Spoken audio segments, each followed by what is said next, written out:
Okay, number 23. There you go. Read that one. Oh, I'm sorry. I got to show you the table too. Okay, we're getting kind of long here, so let's pick it up. I want to finish it on this one.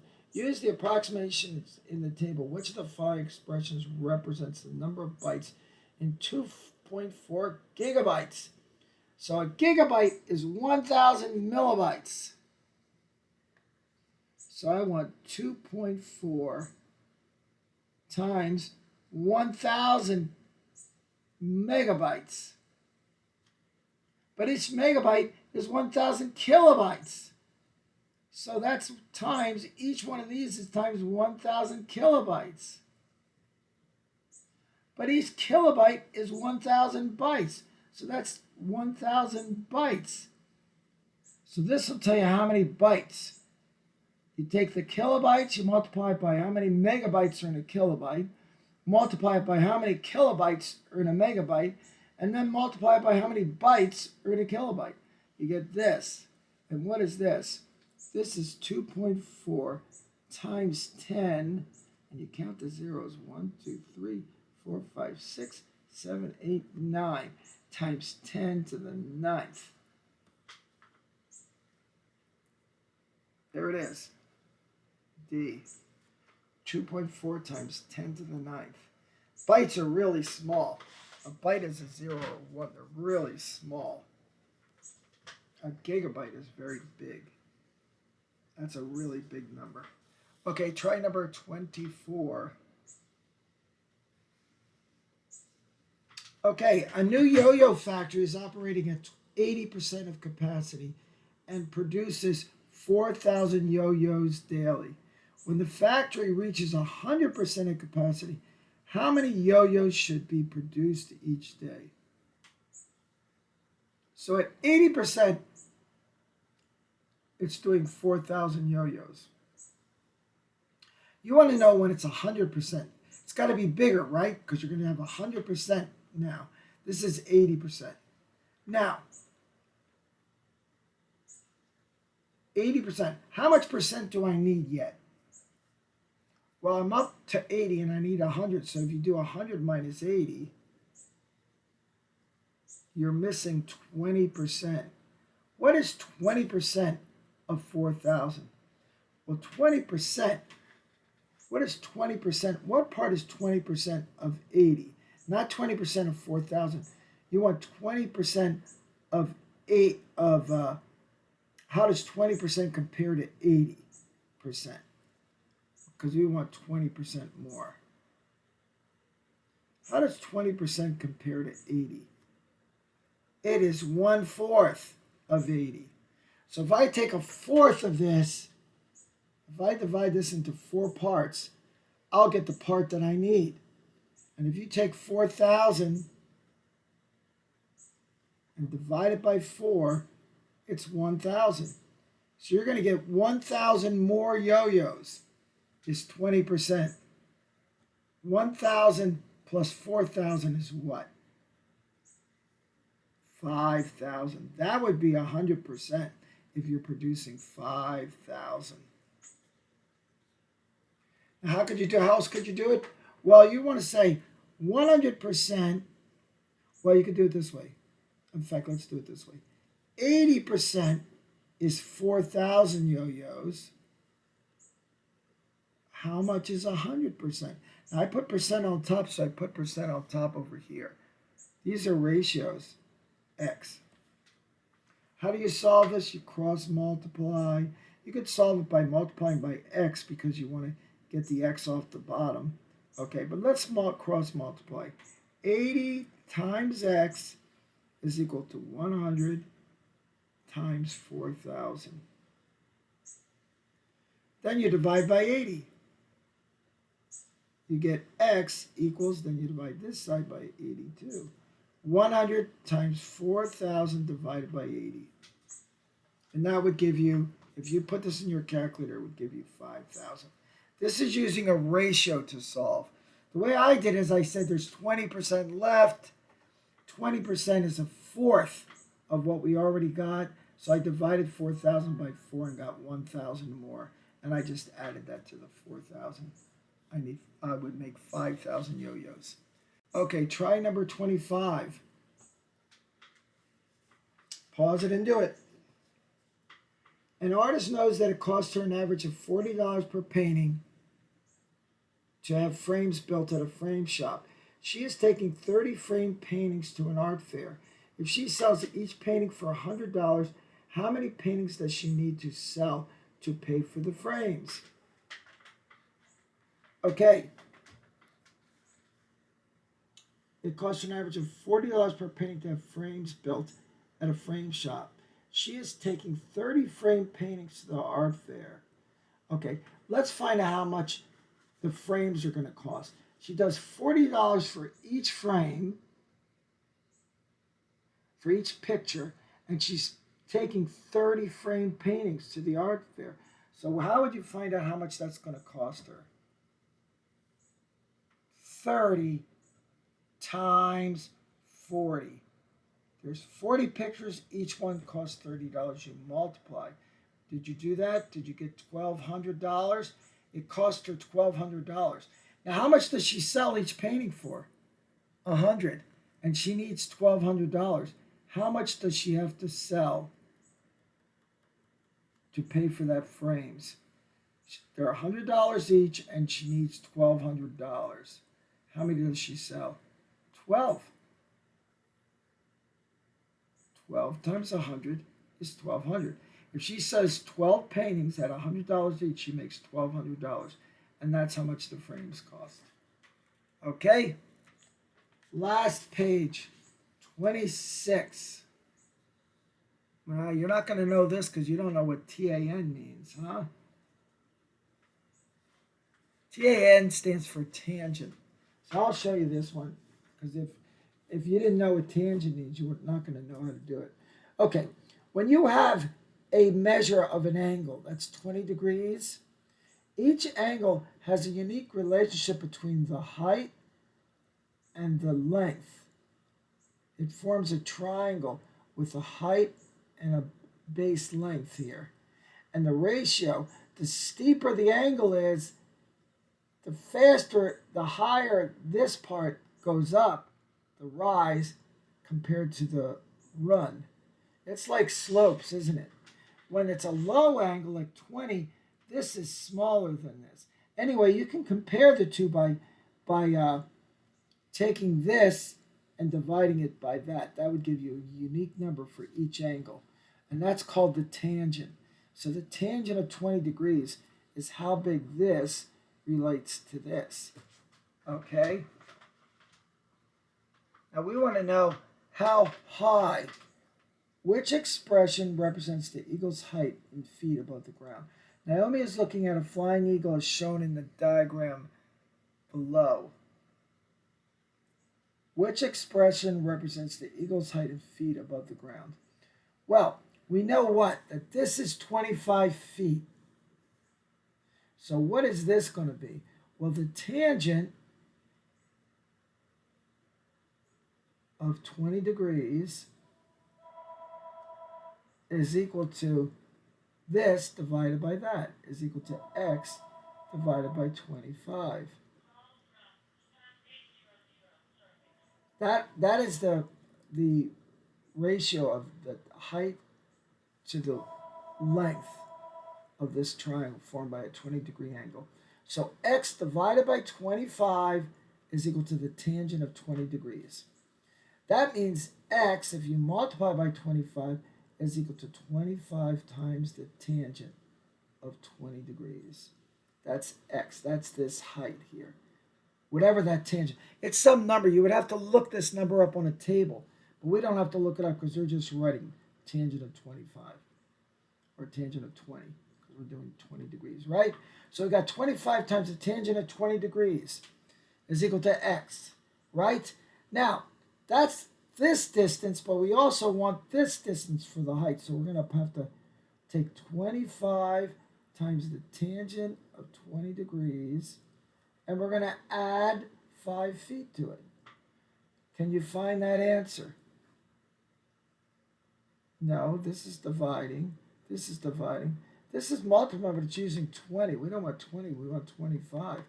We want 25. This distance times the tangent of 20 plus 5. There it is.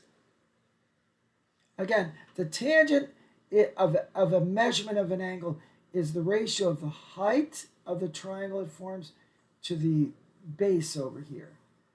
This to this. If it's a big if it's a big angle like 85, then the height is going to be real high and the base is going to be real small. It'll have a big ratio. When it's a small angle, then this is smaller than this. Anyway, that's the tangent of 20. You'd have to look that up on a chart. It would actually give you a number that tells you what the tangent is. It'll be less than 1 because it's less than 45 degrees.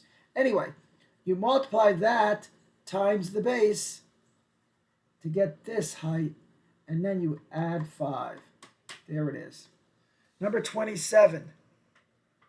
Find the cubic equation that has -1 and 2i as roots. Boy, this is going to be a long one. Here we go. Okay. Well, this one you couldn't do because you don't even know what that means. That's called an imaginary number. And all I know about imaginary numbers is if you square the I, which means if you go I times I, it's equal to -1. Now you might think, how's that possible? When you multiply two numbers times each other, that has to be a positive number.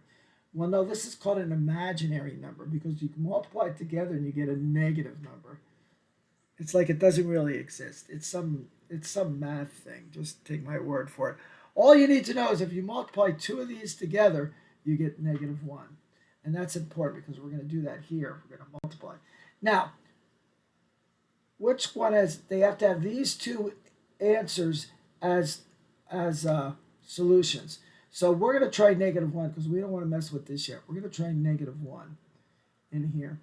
-1 cubed is -1 times -1 is 1 times -1. That's -1 because you have 3 of them, so it's going to be negative. -1 squared is 1. -1 times -1 is 1, but it's -1, so it's -1.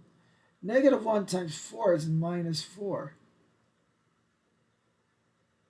Okay, so we have -1, -1 is -2, -4 is -6, -4. Nope, that's not going to be 0. It has to be 0. When they say it's roots, that means when this is equal to 0. That doesn't work. Let's try this one. Again, we have -1. I'm doing B now. I'll put this here so I don't get mixed up. -1 plus 1.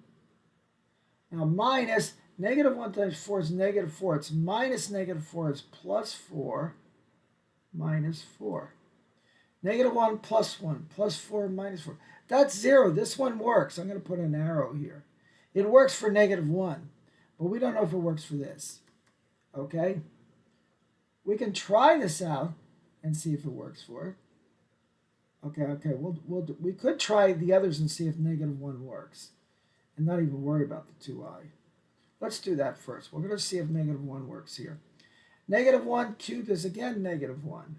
-1 squared is again 1. This is -4 now because -1 times 4 is -4, but it has plus 1. That isn't going to work because you get 1 and these cancel, then you get -4 and positive 1 is -3. That one doesn't work. Forget you. How about D? So we get -1 cubed is -1 plus 1. That's good. -4 plus 4. Uh-oh. This one also works for -1. Now E. -1 minus 1 is -2 plus -4. Oh, we're down to -6 minus 1, -7. That one doesn't work. So it's got to be B or D. You could guess at this point, or you could try putting in 2i. Oh boy. So I'm going to put in 2i here for B. Let's see. Here we go. B. I'm going to put 2i in here. 2i cubed. Now 2i times 2i.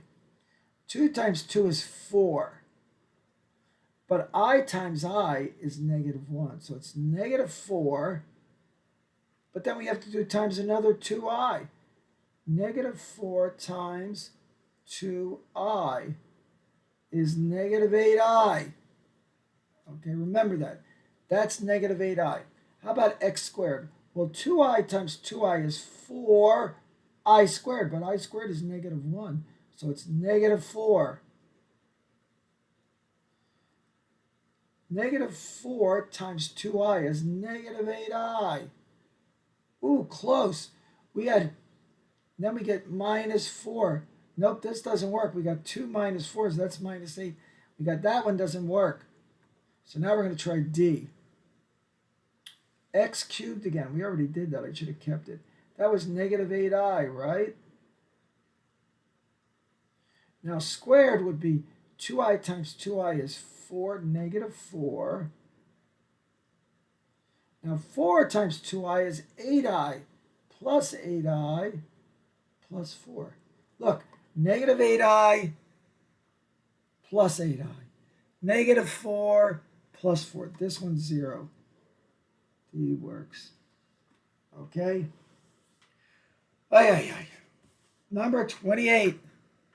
We're going to be nearly 50 minutes by the time we're done. Suppose the functions f and x and g and x are inverse functions. About what line is the graph of g of x a reflection of the graph of f of x?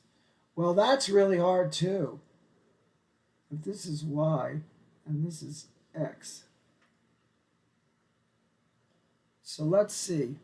Let's just take an example. Let's say f of x, y. Let's say f of x is y is equal to 3x. Then g of x would be x is equal to 3y. That would be g of x. You just take the inverse. You substitute the x for the y and the y for the x. Okay? Now this one changes. We want to make it look like this one. This one changes to y divided by 3. Y is equal to 3x. Y is equal to x divided by 3 because we divide by 3. Y is equal to x divided by 3. So this one looks like this. Y is equal to 3x. Whereas this one looks like this. 1/3. Y is equal to 1/3 x. So what can you say about them? A reflection. They reflect each other. Like if this was a mirror, here's the mirror. The mirror would be right here, right in the middle between these two lines. And that line it reflects around what line? Y is equal to x. That line is y is equal to x. 1, 1, 2, 2, 3, 3, 4, 4. That's y is equal to x. So this is the right answer. It reflects around y equals x. This is called inverse functions. Don't worry about that. Hopefully you won't do it. Simplify the following expression completely. Okay. This, it says squared. So that means you have the square root of 3 times the square root of 3. Basically, you're doing this. Square root of 3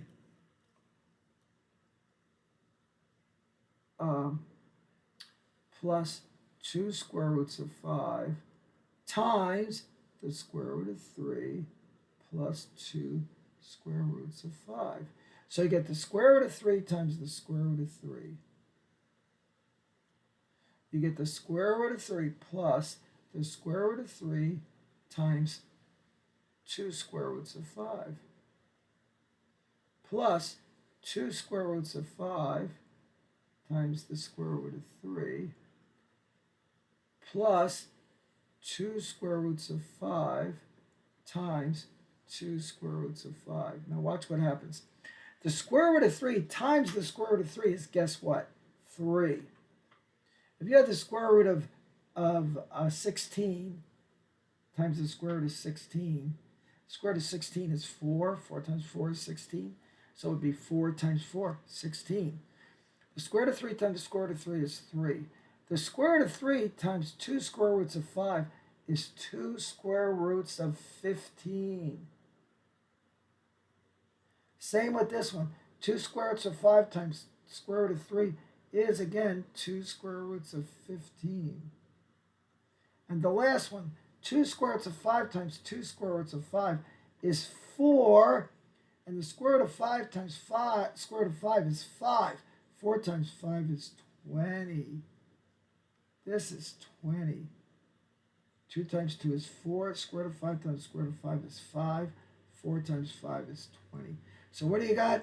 3 plus 2 square roots of 15. 2 square roots of 15. That's 4 square roots of 15 plus 20. We'll just add the 20 over here.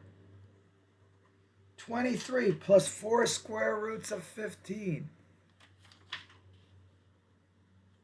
Is that there? Right there. 23 plus 4 square roots of 15. That's it. 48 minutes. You got to be kidding. Oh my God, this is going to take forever to process. Anyway, I hope that's helpful to you. It gets your mind thinking in terms of solving problems.